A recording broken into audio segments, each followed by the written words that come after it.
All right, welcome back, everyone. We're doing something a little different this time around. Oh. Yeah, we're gonna do a deep dive. Oh, okay. I like it. Deep dives are fun. Yeah, into stadiums. Into stadiums. Okay. And with Arsenal's big win against Manchester City hmm recently, hmm we thought, why not start with the Emirates? Yeah, that's a good one. It's more than just bricks and mortar. You know what I Oh, mean? yeah. It's symbolic. Yeah, it's a symbol of this massive gamble Right. that Arsenal took, and one that's shaped the trajectory of the club really for almost 2 decades now. Absolutely. And I think it's fascinating the whole choice to move from Highbury, their historic home. Yeah. It was a really pivotal moment. It was. It Yeah. was. But, before we get into all of that, Yeah. I wanted to take a sec to say thank you to everyone. We just hit 1,000 views. That's incredible. Yeah. And that's amazing for a channel as new as ours. It is. Congratulations. Thank you. Thank you. And, every you means the world to us. So thank you for being here. Absolutely. So now let's rewind a bit. Okay. Before the Emirates, there was Highbury. Yeah. The good old days. You've probably seen pictures, the classic stadium almost bursting at the seams with history and that electric atmosphere, right? Yeah, Highbury, it was a fortress, tight stands, Yeah. crowds practically on top of the pitch. Opposing teams, they dreaded going there. Oh, yeah. But that intimacy came at a price. Okay. It only had a capacity of about 38,000. Which, for a stadium, it's not huge, is it? No, it's not. Especially when you compare it to some of their rivals. Right, exactly. You look at Old Trafford, Manchester United. Yeah. They've got a capacity of over 75,000. Wow. Even Stamford Bridge, Chelsea's home, Mm-hmm. that's around 42,000. You can start to see the problem there. Yeah. Every seat represents potential revenue. Mm-hmm. Match day tickets, concessions, merchandise. Arsenal were playing, with a handicap, at least financially speaking. So it wasn't just about size then. No. It was about being able to compete financially in the league that was becoming increasingly driven by money. Precisely. And that gap, it started to widen in the late 90s, early 2000s. Okay. Manchester United, they were already a commercial powerhouse. Mm-hmm. And then you have Roman Abramovich. He buys Chelsea. Oh, yeah, and suddenly everything changes. Right. Abramovich's spending, it changed the game entirely. Yeah. Chelsea could afford to buy top players, pay astronomical wages, Wow. and Arsenal, well, they were starting to feel the squeeze. So they had a choice to make. Yeah. Stick with Highbury, Right. this beloved historical stadium, Yep. but risk being left behind financially, Or take a massive leap of faith. and what kind of leap are we talking about? A 390 million leap, to be exact. Wow. They had to find a way to reinvent their entire financial model. And they did. They did. They built the Emirates. But they didn't have, a billionaire owner bankrolling it like Chelsea. No. So how did they pull it off? Well, that's the question, isn't it? Yeah. Where'd the money come from? They had to get creative. Okay. They took out huge loans, massive loans, like 260 million. Goodness. Yeah. They secured a naming rights deal with Emirates Airline. Yeah. That was for 100 million over 15 years. Wow. And they even sold Highbury, Oh, wow. their beloved Highbury, Yeah. for redevelopment, which brought in, a sizable sum. Smart move, selling Highbury. Yeah. But I imagine that was a tough pill to swallow for some fans. Oh, absolutely. It was a huge decision. Emotionally, I mean. Yeah. And on top of all of that, they secured long-term sponsorships Okay. with other companies. So that was their financial puzzle, Right. piecing it together from all these different sources. But hold on a second. Didn't we just talk about how Chelsea was outspending everyone? Didn't this long-term sponsorship approach, didn't that lock Arsenal into deals that would pale in comparison to what clubs like Manchester United or Manchester City would secure in the coming years? That's exactly where the gamble gets interesting. Okay. Because, you see, they needed those sponsorships to fund the Emirates. Yeah. But those contracts meant leaving money on the table in the long run. Ah, okay. So they built this state-of-the-art stadium. Yeah. But at what cost? Right. What happened to the team during this transition? Yeah. I mean, did they stay competitive? That's where we see the true impact of this gamble. Okay. Think about it. Arsenal's last trophy at Highbury was the FA Cup. Right. Back in 2005. Yeah. Then they moved to the Emirates. And what happens? Yeah. Their trophy cabinet, it stayed empty For how long? for 9 years. A 9-year trophy drought. Yeah. That's a pretty stark contrast. It is. What happened? The financial burden of the Emirates, it transformed them into, well, what's known as a selling club. A selling club, Meaning they started selling their best players. Oh, no. Thierry Henry. No way. Cesc Fabregas. Oh, come on. Robin van Persie, Samir Nasri, all world-class talents, Yeah. leaving within a few years of each other. Wow. And all while, Chelsea and Manchester City were out there spending freely, building these super squads. Exactly. It was a painful irony.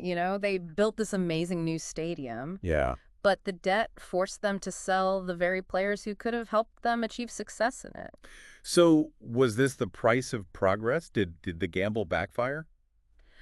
Well, I think it's more nuanced than that. Okay. I mean, backfire might be a little strong, maybe. Okay. In the short term, yeah, it was tough. Yeah. But fast forward to today. Yeah, It's a lot brighter. Okay, so let's fast forward then to today. What's the financial situation at Arsenal like now? They're thriving, actually. Really? Yeah. They have one of the highest matchday revenues in all of Europe. Wow.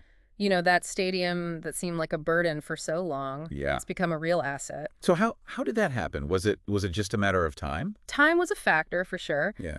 but there was also some shrewd financial management at play as well. Right. Those initial less favorable sponsorship deals, Yeah. they eventually expired. Right. And as those deals ended, Arsenal was in a much stronger position. Okay. They could negotiate new deals at much higher rates, ones that reflected the true value of the Emirates. Right. So location must have played a role too then, right? Absolutely. Yeah. The Emirates, it's in North London, Yeah. prime location, Yeah. easy access, Yeah. modern facilities. Yeah. It's a desirable destination for fans, Yeah. week in, week out, Yeah. and that translates into a lot of revenue. Okay, so they're making money, but has that translated into success on the pitch? Well, Yeah. they won the Community Shield, Oh, yeah. under Arteta a few years back. Yeah, that's right. Yeah. That was a sign of things to come, maybe. Yeah. They haven't quite reached the, invincible heights of the early 2000s, Right. but they're consistently challenging at the top of the table again, Right. attracting top talent. It's a far cry from the selling club era. So it seems like the gamble after that initial, rough patch, it's finally paid off. I think it's fair to say that. Yeah, it took time, patience, Yeah. some clever maneuvering, Yeah. but the stadium that was once viewed as holding them back Right. has become a symbol of Arsenal's resurgence. It's an interesting story, isn't it? It is, yeah. This stadium, Yeah. built on risk and ambition, initially seeming like a burden, and now it's driving their success. What's fascinating to me is how the Emirates became more than just a stadium. Yeah. Right. It evolved into a symbol. A symbol of what exactly? Well, for some fans, at first, it was a symbol of loss. Okay. They felt disconnected from it. Yeah. It lacked the history, Right. the soul of Highbury. Right. But, as the years passed and as Arsenal began to climb back to the top, the perception changed. How so? It became a symbol of their ambition. Okay. Their willingness to take a risk, to embrace a new era. Yeah. Now it represents their resurgence, their return to the top tier of English football. So after the debt, the trophy drought, the loss of key players, Yeah. I mean, can we say definitively that the move to the Emirates was worth it? Was it the right decision? It's not a simple yes or no answer. Right. There were downsides, sacrifices made along the way. Of course, yeah. But you have to look at where they are now. Yeah. A financially powerful club playing in a world-class stadium, competing for top honors. Yeah. It's hard to imagine them reaching this level of success if they'd stayed at Highbury. Yeah, you've got a point. It's an interesting story, really. This stadium built on risk and ambition took Arsenal on a real roller coaster ride. Potential strength. They endured some tough times, and they've come out the other side as a force to be reckoned with. It really makes you wonder, doesn't it? What if they had stayed at Highbury? Could they have achieved this level of success without taking that leap? Or was the Emirates, with all its challenges, a necessary step in their journey? It's a fascinating question. It is, yeah. And here's something else to think about. Okay. We talked about Arsenal selling Highbury to fund the Emirates. Right. They didn't just demolish it. No. They turned it into something pretty special. Yeah, Highbury Square. Exactly.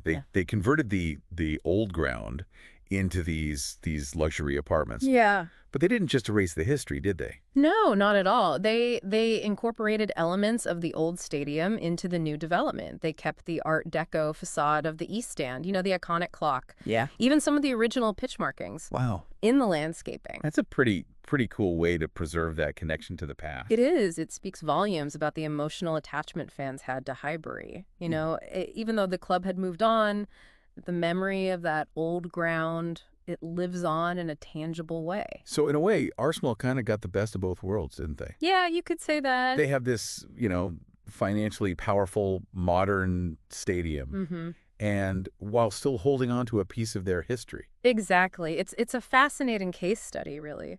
A club takes a risk, goes through a period of transition, and comes out stronger on the other side. Yeah.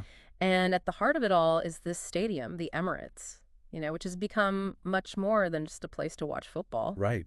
It shows that progress sometimes requires taking risks, even if it means leaving something you love behind. And that sometimes those risks, even with the challenges that they bring, can lead to something even greater.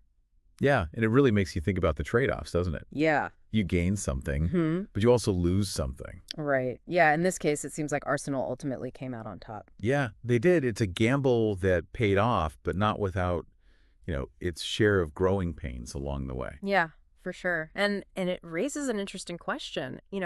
How much can a stadium influence a club's identity? It's a huge factor, I think. Yeah. The stadium is the heart of a club. Right. It's where the memories are made, the Yeah. connections are forged. It's more than just a venue. Right. It's an embodiment of their history, their values. Yeah. And with the Emirates, Arsenal essentially had to build a new identity alongside that new stadium. Exactly. Yeah. It was a clean slate in many ways. Yeah. They had to find a way to honor the legacy of Highbury Right. while creating a new legacy at the Emirates. Mm-hmm. And it's still evolving, Yeah. That connection between the club and its new home. Yeah, it's interesting how they've managed to bridge that gap, at least partially with Highbury Square, keeping that visual reminder of the past right next door to this symbol of the future. It was a clever move, I think. A way of acknowledging the emotional significance of Highbury while embracing the reality of their new home. Yeah. And for fans, it offers a tangible link to the club's history, even as they move forward into this new era. Yeah, so what do you think? Was building the Emirates, weathering that financial storm and creating this new identity, was it worth it in the end? We've heard all the arguments, seen Yeah. the highs and lows. Yeah. What stands out to you as the most compelling part of this story? Yeah, it's a tough question.